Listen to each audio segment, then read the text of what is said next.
Wealth, power, and family, three things that can build or destroy lives. In a quiet, wealthy neighborhood, one family appeared to have it all. James Morgan, a successful businessman, lived in a grand mansion with his wife Anna and his stepson Ethan. To the outside world, they were the perfect family. But beneath the surface, jealousy and greed were brewing, waiting to erupt. Ethan Baker, James's stepson, had always struggled in his shadow. While James built a fortune, Ethan lived in frustration, feeling overlooked and powerless. But Ethan wasn't just bitter, he had a plan. He wanted more than just a slice of James's wealth, he wanted it all. What began as a growing resentment soon turned into a deadly plot. In the dead of night, a brutal murder shattered the calm of their perfect lives. A man, driven by jealousy and hunger for money, made a decision that would tear his family apart forever. This is the story of how a stepson's desperation for wealth led to cold-blooded murder and how the truth would eventually unravel in ways no one could have predicted. Stay with us as we uncover the twisted details behind the murder of James Morgan, a crime born out of betrayal, greed, and family secrets. Ethan Baker wasn't always resentful of his stepfather, James Morgan. When his mother, Anna, first met James, Ethan had just turned 15. He had spent his childhood watching his mother work 2 jobs just to make ends meet.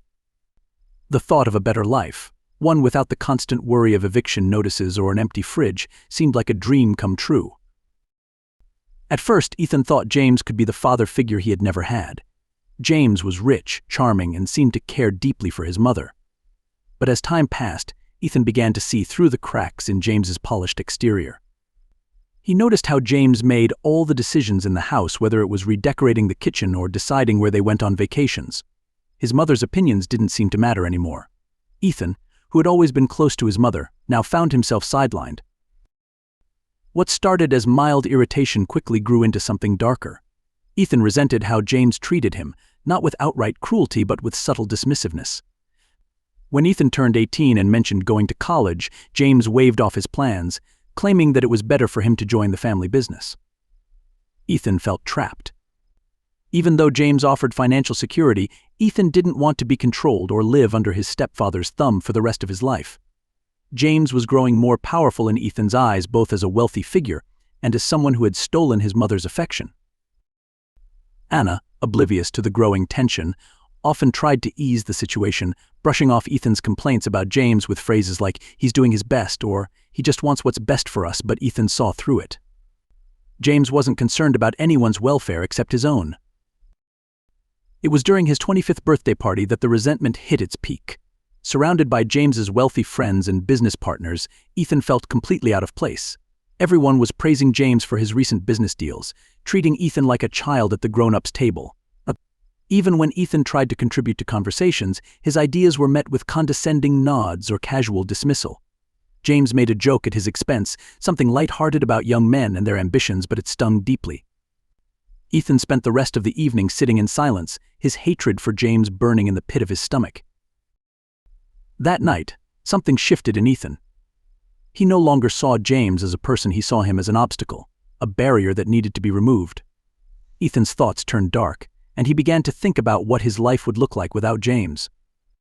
James's wealth, his control, his power, all of it would be gone, and in its place, Ethan would be free to live the life he felt he deserved.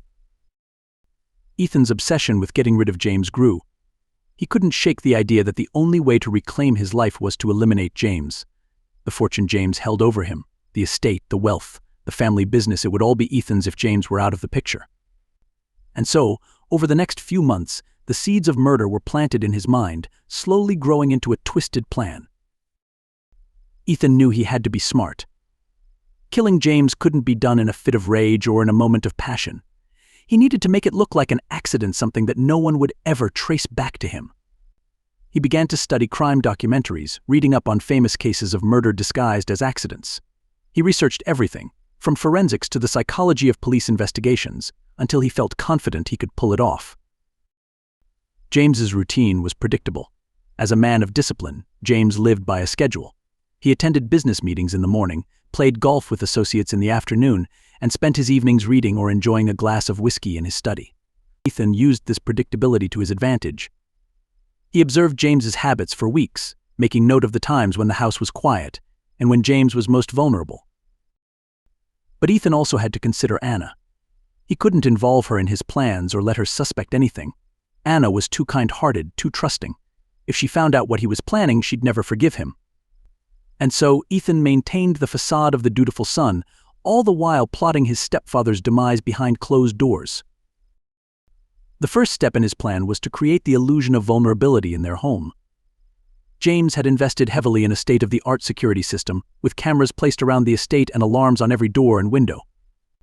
But Ethan had been living in the house long enough to know the system inside and out.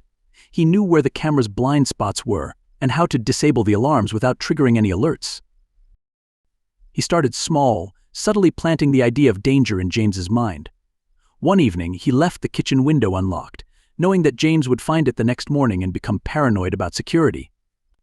Another night, Ethan dislodged a family heirloom from the shelf, making it look like someone had tried to grab it in a hurry. James became increasingly agitated, and when Ethan suggested installing more cameras and additional security measures, James agreed. The more James felt unsafe, the more convincing the staged robbery would be. On the night of the murder, Ethan was ready. His plan was meticulously crafted, down to the very last detail. He had chosen the perfect time of night when Anna would be away visiting friends, and James would be alone in the mansion. Ethan made sure to disable the security cameras at just the right moment, leaving no trace of his presence in the system's logs. He had already removed the glass from the kitchen window to make it look like a burglar had broken in. When James returned from his business meeting that evening, he followed his usual routine. He poured himself a glass of whiskey and settled into his study with a book. Ethan waited in the shadows, calm and patient. He knew that once James was settled, there would be no interruptions. The attack was swift and brutal. Ethan struck James from behind with a heavy, blunt object, a trophy from one of James's many business achievements. The blow was enough to kill him instantly. There was no struggle, no outcry, just the dull thud of the trophy connecting with James's skull. After the murder, Ethan staged the room to make it look like a robbery gone wrong.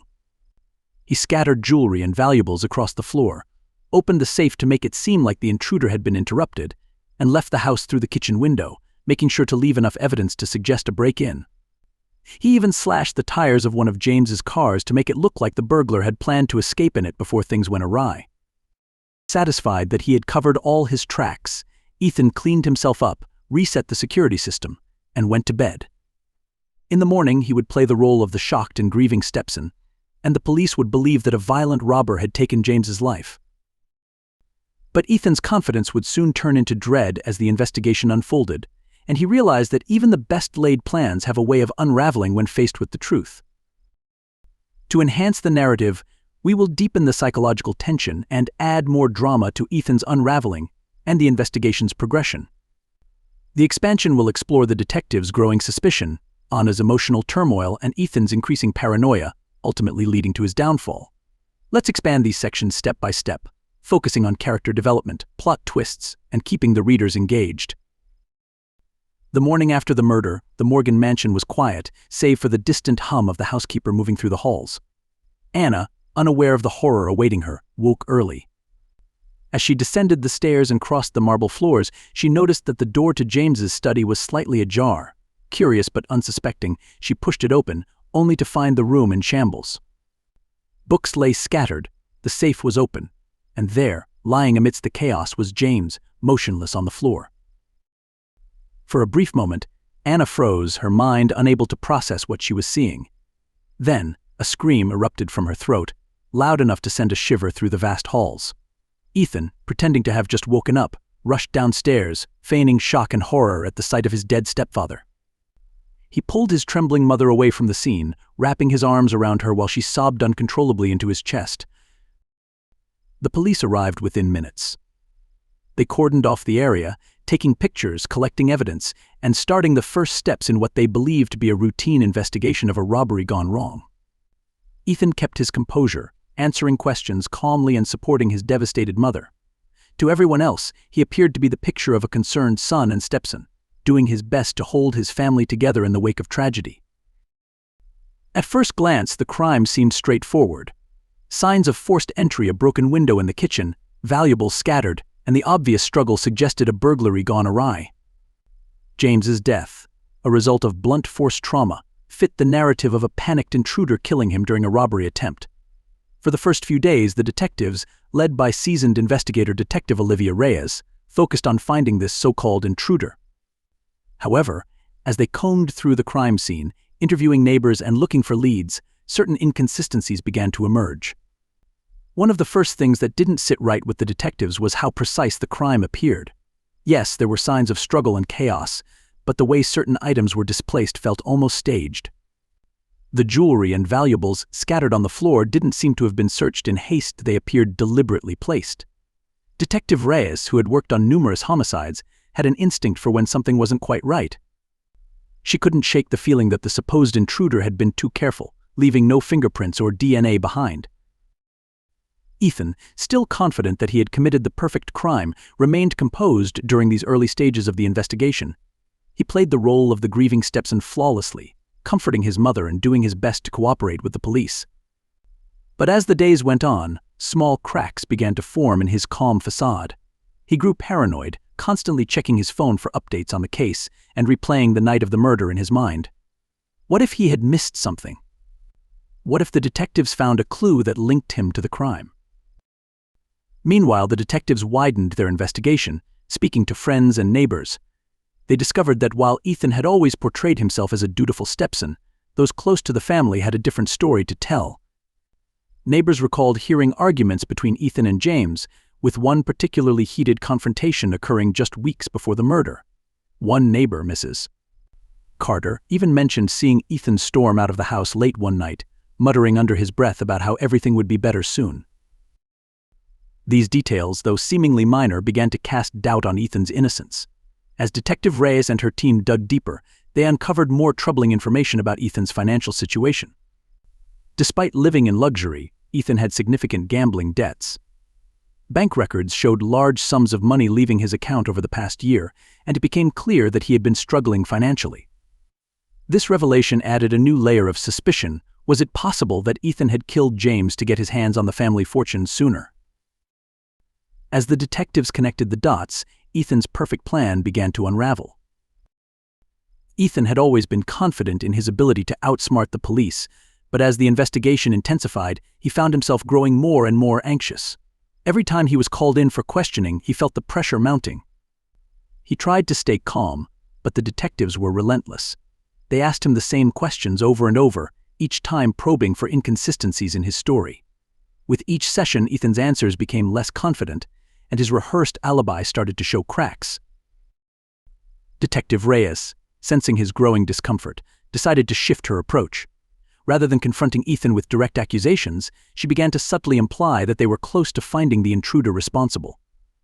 She mentioned offhand that they were reviewing security footage from nearby traffic cameras and had found something interesting. The comment was designed to rattle Ethan, and it worked. He left the station that day with his heart racing, convinced that the police were closing in on him.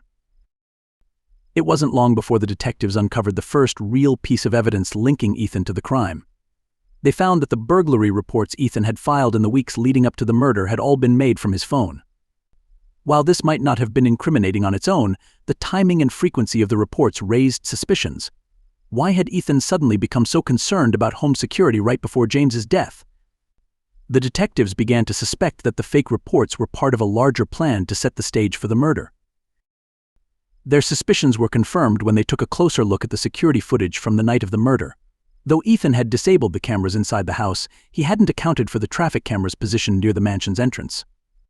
These cameras captured Ethan leaving the estate at an unusual time, despite his claim that he had been home all night. As the evidence mounted, Ethan grew more paranoid. He stopped sleeping, plagued by nightmares of being caught and losing everything. His once calm demeanor gave way to agitation, and Anna, still reeling from James's death, noticed the change in her son's behavior. She asked him if he was okay, but Ethan brushed her off, telling her he was just grieving. In truth, he was barely holding it together. The final blow came when forensic experts re-examined the crime scene. While Ethan had meticulously cleaned the room after the murder, they found traces of cleaning agents in places he had missed on the baseboards, the edges of the windowsill, and a faint smear on the door handle. This evidence, combined with the phone records and the inconsistencies in Ethan's alibi, was enough to bring him in for one last round of questioning. Detective Reyes knew this was her chance to break him. Armed with the new evidence, she confronted Ethan with everything they had found: the phone records, the security footage, and the forensic results. At first, Ethan tried to deny it, claiming the evidence was circumstantial and that he had nothing to do with James's death. But as the detectives pressed harder, Ethan's composure began to crumble. Faced with the overwhelming evidence, Ethan finally cracked. He confessed to the murder, his voice shaking as he recounted the events leading up to James's death. He admitted that he had grown tired of living under James's control and had seen no other way out. In his mind, killing James was the only way to claim the fortune he believed he deserved. As he confessed, Ethan's bitterness spilled out. He blamed James for everything: his failed relationships, his financial troubles, and his strained relationship with his mother. In his twisted mind, James had taken everything from him, and the murder had been his way of reclaiming control. But now, as the weight of his actions sank in, Ethan realized he had lost everything. His plan to escape James's shadow had backfired spectacularly, and he was left with nothing but the knowledge that his greed had destroyed his family.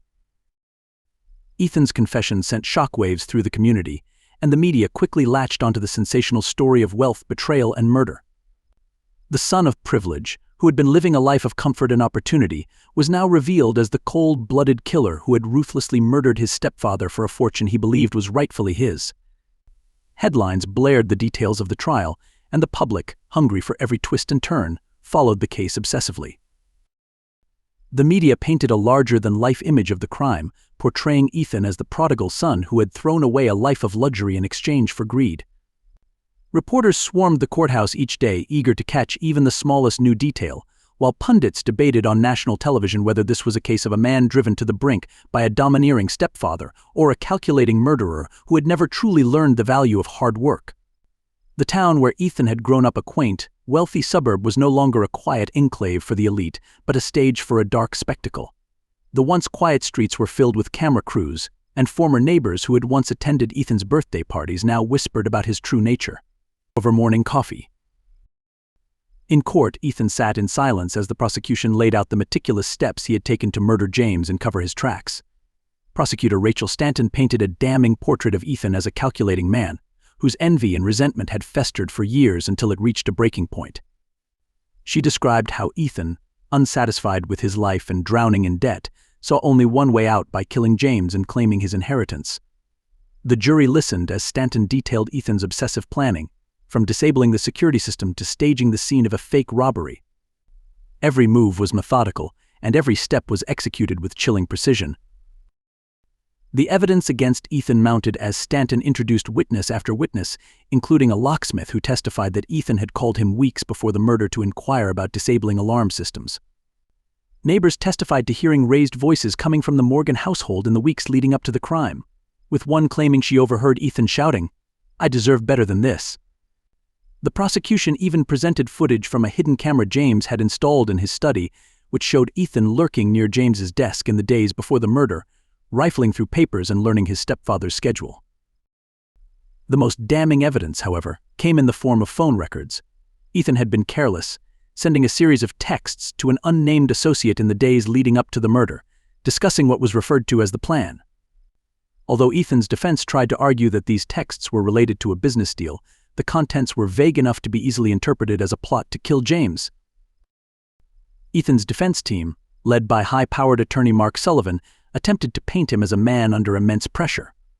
They argued that James's domineering control over the household, his cold treatment of Ethan, and years of emotional abuse had pushed Ethan to the brink.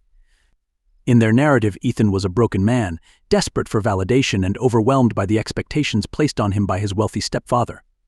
His lawyer, Mark Sullivan, tried to evoke sympathy from the jury, claiming that Ethan had acted out of desperation, not greed. To bolster their defense, Sullivan brought in a psychologist who testified that Ethan had suffered from a lifetime of emotional abuse, claiming that James had belittled and controlled him from a young age. According to the psychologist, Ethan had grown up in the shadow of his stepfather's immense fortune, feeling inadequate and undeserving. This psychological manipulation, they argued, had slowly chipped away at Ethan's self-esteem, leading to a breaking point where he felt his only option was to end James's life. But it was clear that the jury saw through the defense's attempt to humanize Ethan. The prosecution's evidence was overwhelming: fingerprints, phone records, the staged burglary, and most damning of all, Ethan's own confession. The court had heard how Ethan had calmly manipulated his mother, used the knowledge of James's routines to his advantage, and then executed his plan with cold calculation. The prosecution made it clear that Ethan had not acted in a moment of passion. This was premeditated murder. One of the trial's most shocking moments came when an estranged cousin of Ethan's took the stand. She claimed that Ethan had confided in her during a family reunion 2 years prior, telling her in a drunken stupor that he fantasized about how easy it would be to get rid of James and take over the family fortune. Although the defense tried to discredit her as an unreliable witness, the damage was done. The jury now saw Ethan not just as a man pushed to the edge, but as someone who had been plotting this murder for years. As the trial dragged on, Ethan's demeanor shifted. At the start, he had maintained a calm, almost stoic exterior, but as the weight of the evidence mounted, cracks began to show. During the prosecution's closing arguments, witnesses reported seeing Ethan's leg shaking uncontrollably under the table.